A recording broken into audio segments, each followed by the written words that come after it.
চলছে এখানে টোটাল বাল। রাতের বেলায় তো একটু ভয়ঙ্কর খেলা আছে।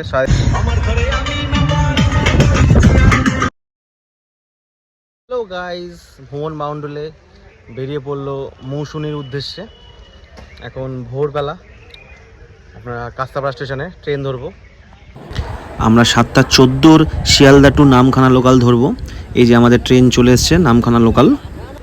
ট্রেনে যেতে যেতে বেশ কিছু মুখরোচক খাওয়া দাওয়া হলো।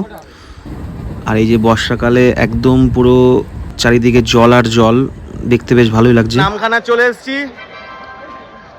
ট্রেন এই যে আমাদের ট্রেন। এবার আমরা ঘাটে যাব, পাতিবুনিয়া ঘাট। আমরা অটো ধরেছি নামখানা স্টেশনের বাইরে থেকে মাত্র 40 টাকায় পাতিবুনিয়া ঘাট পর্যন্ত। কয়েক বছর আগেও নামখানা নেমে এই নদীটা পার হতে হতো, সেটা এখন সেতু হয়ে গেছে। আর গান চলছে এখানে টোটাল বাল।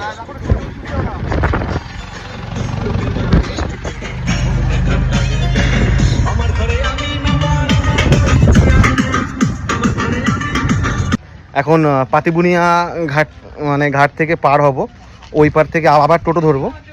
এই যে এরকম একটা বড় নৌকায় যাব আমরা, 10 টাকা করে ভাড়া। ওই তো ক্যান্ডিডেট আসছে আমাদের। দাদা এই নদীটার কি নাম? চিনাই নদী, তাই তো? এটা নদীটার নাম চিনাই নদী।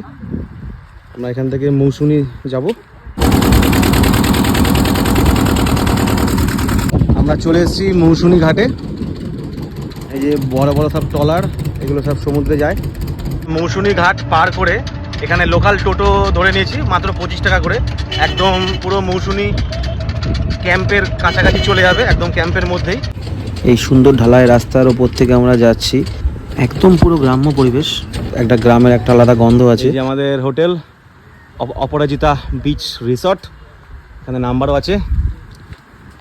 এই যে একদম সুন্দর গ্রাম্য পথ, গোটাইটের রাস্তা, সৌজন্যে পশ্চিমবঙ্গ সরকার। রিসর্টে প্রবেশ করার পরই যেন মনটা ভরে গেল। এত সুন্দর প্রাকৃতিক দৃশ্যর মধ্যে আমরা একদিন এখানে দিন কাটাবো। আর এই যে বর্ষাকালের জল, তাই জলটা বেশ ঘোলা ছিল, আর ঢেউও মোটামুটি ভালোই। টোটালটা এই যে বর্ষার জলে সব ভেঙে গেছে। আসার সাথে সাথে এই যে ওয়েলকাম ড্রিঙ্কস পেয়ে গেলাম। মাজার খাওয়ার পর আমরা একটু, যেহেতু রাত জাগা সবাই, তাই একটু ডাব খেলাম যাতে এনার্জি আসে। আর রাতের বেলায় তো একটু ভয়ঙ্কর খেলা আছে, সেই জন্য একটু এনার্জি পাওয়ার একটু নিচ্ছি আমরা। এই যে আমাদের রুম, এটা মোটামুটি বেশ পরিষ্কার পরিচ্ছন্ন। দুপুরে লাঞ্চ আমাদের রেডি, সাদা ভাত, আবার সাথে স্যালাড দেয়। এখানে আলু ভাজা, পটলের তরকারি, এখানে ভোলা মাছ আমাদের বলা ছিল, এই যে ভোলা মাছ, আর ছিল চিংড়ি মাছ।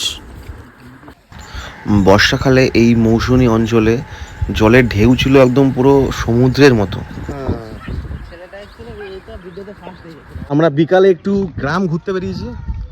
খুব সুন্দর একটা এই মৌসুমী অঞ্চলটা, বেশ ভালো লাগছে বিকালবেলা হাঁটতে। আমের অচেনা পথ দিয়ে হাঁটতে হাঁটতে একটা অসাধারণ লোকেশনে এসে উপস্থিত হয়েছি। এই যে আমার পেছনে, আসলে এই মৌসুমীটা পুরো একটা বদ্বীপ, পুরোটাই একটা নদী দিয়ে ঘেরা। এই পাশেও নদী আছে, ওই পাশেও নদী আছে। আর এই যে পেছনের ভিউ, অসাধারণ ভিউ, অসাধারণ। এই ভিউটা আপনাদের সামনে তুলে ধরলাম, কেমন লাগলো সেটা কাইন্ডলি জানাবেন। মেঘলা ওয়েদারের জন্য আকাশটা খুব সুন্দর লাগছে, কিন্তু দুঃখের বিষয় হলো সানসেটটা আমরা দেখতে পাইনি। কিন্তু আকাশের এই সুন্দর ভিউটা সেটা আমরা উপভোগ করতে পারলাম। একদম পুরো লাল হয়ে গেছে আকাশটা, শান্ত, আর নদীর জলটা অনেকটাই কমে গেছে। বিকেলের টিফিন ছিল মুড়ি, চানাচুর আর পেঁয়াজি, আর এটা ডিম পোচ খেয়েছিলাম। সকালে চা, লিকার চা আমরা বলেছিলাম, আর এখানে বিস্কুট ছিল। এই জায়গাগুলোতে ক্যাম্প লাগানো হয়, কিন্তু সেটা এখন বর্ষা আছে বলে লাগানো হয়নি। এখানে একটা আছে, আর এই পাশে একটা ছাউনি মতো করা আছে। এখানেও সুন্দর, এই যে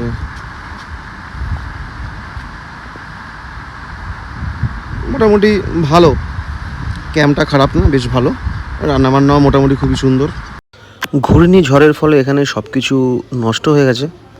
আমাদের ব্রেকফাস্ট চলে এসছে, এই যে আমাদের নিতাই ভাই নিয়ে চলে এসছে, এই যে একদম আলুর দম, ফুলকো ফুলকো লুচি, আর এই যে স্পেশাল রসগোল্লা রেডি টিফিন।